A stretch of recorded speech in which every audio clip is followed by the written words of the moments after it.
Bonsoir mesdames et messieurs, bienvenue sur ma chaîne. Alors, pour cette vidéo, j'aimerais juste revenir sur quelque chose qui m'a troublé aujourd'hui. Quand je vois cette vidéo de Cyril Hanouna où il s'en prend à cet élu du Parti communiste français parce qu'ils envisagent le rassemblement de la gauche qui a fini par se faire et qui s'appelle le Pro Populaire. Vous pourriez vous allier avec la France Insoumise ou pas? Ils vous ont approché ou pas du tout? Aujourd'hui, on est en train de discuter. Si on compte les bons et les mauvais points, je vous le dis très concrètement, on n'y arrivera pas et autant donner les clés du camion. Non, mais il n'y a pas de compter les bons et les mauvais points. Ce que j'ai envie de dire, on ne peut pas s'allier avec la France Insoumise aujourd'hui avec tout ce qu'ils ont dit. Pour vous, aujourd'hui, qui est le plus dangereux pour vous? Le RN ou la France Insoumise? Le RN. Arrêtez de dire extrême droite. Là, il y a un problème. Quand je vois la vidéo d'Emmanuel Macron qui s'indigne que la gauche se rassemble et accepte dans ce rassemblement la France Insoumise. Je connais des députés socialistes, sociodémocrates qui se sont exprimés. Je vois M. Guedj ou d'autres. Ils n'ont rien à faire avec LFI. Ils n'ont rien à faire avec LFI. Je me mets à leur place. Et donc, c'est le même dialogue qui doit être engagé avec peut-être des gens du Parti communiste, des Verts, du Parti socialiste, qui ne peuvent pas se retrouver dans cette alliance qui n'est même pas baroque, qui est indécente. Et je le dis parce que moi j'ai eu une pensée ces 24 dernières heures pour Léon Blum. Parce que s'il y en a un qui doit se retourner dans sa tombe aujourd'hui, c'est Léon Blum, en pensant qu'on a appelé Front Populaire une alliance électorale qui permettra de donner 300 circonscriptions à LFI. Et donc il y a des gens qui ont assumé très clairement de ne pas condamner l'antisémitisme. Quand je vois Raphaël Glucksmann, qui lui aussi vient poser les conditions d'un rassemblement de la gauche alors qu'il se prend pour le leader de la gauche, on ne sait pas c'est dû à quel fait, et qui dans les conditions qu'il pose exclut plus ou moins la France Insoumise. Eh bien, il faut un cap clair. On ne va pas refaire la NUPES là. Il y a eu une inversion des rapports de force. Je suis en tête à gauche. Donc voilà les conditions. Elles doivent être remplies. D'abord, un soutien indéfectible à la construction européenne. Ensuite, un soutien indéfectible à la résistance ukrainienne, car l'avenir du continent ukrainien se joue en Ukraine en ce moment. Un rejet, une abrogation de la réforme des retraites, de la réforme de l'assurance chômage et de la loi immigration. Une accélération de la transition écologique et, enfin, un rejet de la brutalisation de la vie politique. Des insultes, des fake news, des calomnies. Et si ces conditions ne sont pas remplies, on ne fait pas ça. Quand je vois cette vidéo de Habib Meyer qui s'en prend à un membre de LFI, qui embrasse Jordan Bardella,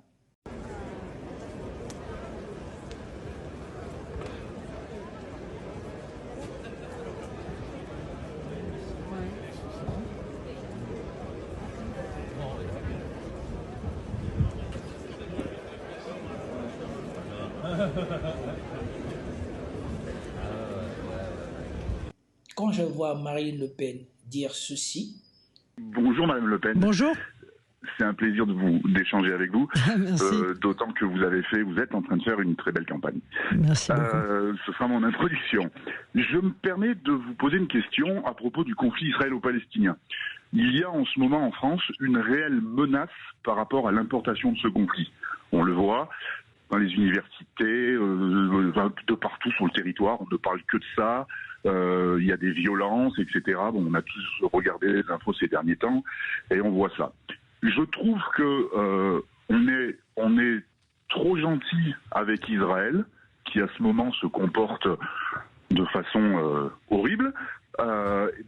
Pourquoi, d'après vous, les médias et puis les partis politiques en ce moment sont plus pro-israéliens que pro-palestiniens, alors que moi je précise, on devrait être ni pro-israélien.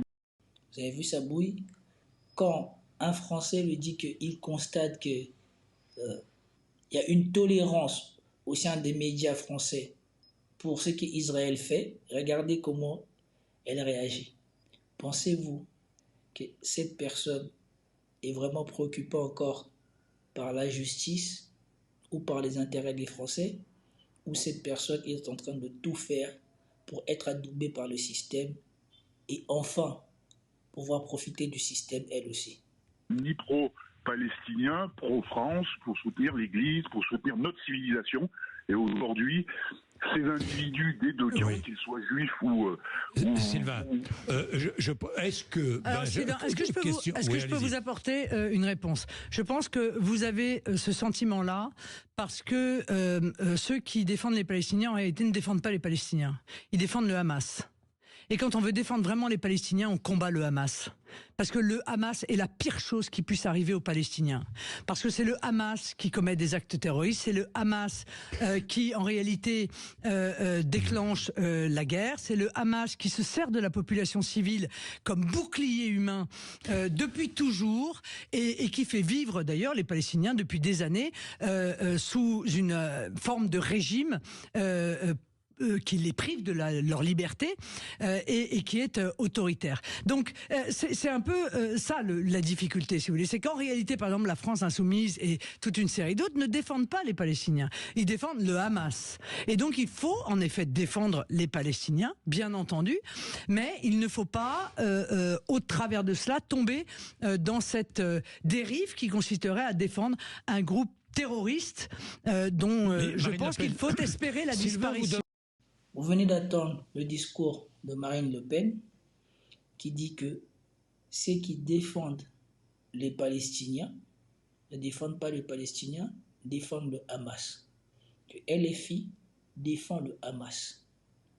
Que le problème, c'est pas ce qu'Israël faisait avant, c'est pas ce qu'Israël a fait après, ce n'est que ce qu'a fait le Hamas. Si ça, ce n'est pas la preuve que ceux qui essayent de venir au pouvoir ne sont plus là pour convaincre les Français, parce qu'ils sont en train de donner les gages à ceux qui ont les manettes en main, je ne sais pas qu'est-ce que vous voulez d'autre. Regardez ce que raconte Éric Zemmour.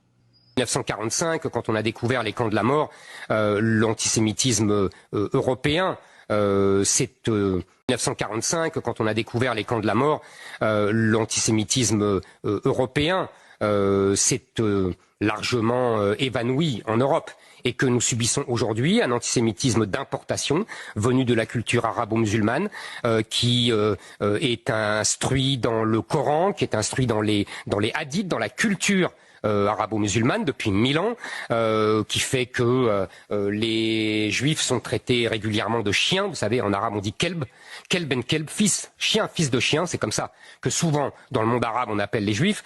C'est un antisémitisme, un antijudaïsme devrait dire, absolument culturel, qui considère, et on le voit d'ailleurs dans le rapport avec Israël, on le voit dans les réactions, par exemple, de Rima Hassan, celle qui est sur la liste de Mélenchon, de LFI, il ne considère que les Juifs doivent être éternellement des dhimmi. Vous savez, dhimmi, c'était le statut qu'avaient les Juifs en pays arabes, un statut inférieur. Ils n'avaient pas le droit à certains vêtements, ils n'avaient pas le droit de sortir, ils n'avaient pas le droit de porter des chaussures dans la rue, etc., etc. Pour cette culture arabo-musulmane que beaucoup de musulmans, pas tous heureusement, véhiculent encore aujourd'hui, le juif, c'est ce personnage-là qui est décrit dans les traditions familiales et ancestrales. Voilà. À les attendre, on croirait qu'en France, on est vraiment dans un pays où les musulmans, dans leur majorité, cherchent à faire du mal aux juifs. Et encore pire, le plus exécrable, c'est le discours d'Éric Zemmour. Il rappelle des faits historiques, certes, mais concrètement, où voit-on ce que lui, il dénonce? Vincennes, il y a un quartier là-bas là, où vivent les Juifs. C'est proche du 93. J'ai jamais attendu tous ces faits-là relatés là-bas à Vincennes. Donc ça se demander où est-ce que ce mec vit et si c'est qu'il raconte, il est sort d'où? Pourquoi sa référence est toujours le passé et jamais le présent? Et surtout, moi, je ne comprends pas. Tous ces gens-là sont censés être des représentants de la France. Pourquoi leur première préoccupation, c'est l'antisémitisme? Alors que les musulmans, les arabes, les noirs subissent la discrimination au quotidien en France et ça ne pose problème à personne. Et cette frange-là que je viens de citer représente une part de la population beaucoup plus grande que les quelques 1% que représente la communauté juive en France. Pourquoi le bien-être de la communauté juive en France est beaucoup plus pris à cœur chez les politiciens français qui veulent absolument écarter LFI de l'échiquier politique français que les préoccupations réelles des Français. Et surtout si tous ces gens se lient maintenant que Macron il a décrété sa dissolution. Sa dissolution, c'était soi-disant pour faire barrage à la montée au pouvoir de l'extrême droite. Mais maintenant, on se rend compte que leur plan ne marche plus comme prévu et qu'ils ont pris un coup de poing dans la gueule. Leur problème, c'est plus la venue de l'extrême droite au pouvoir, non. Leur problème, c'est que le LFI soit renforcé en France. Et quand vous associez tous ces vidéos, ne sentez-vous pas un parfum bizarre? Ces gens-là, sont-ils là pour les intérêts de la France? Moi, je vous pose la question. Moi, je pense que c'est évident. Si vous pensez le contraire, dites-moi dans les commentaires, je vous lirai, soyez-en sûrs. Donc, c'était tout pour cette vidéo. J'espère que tu as aimé. Si tu as aimé, partage, like, abonne-toi. Peace out.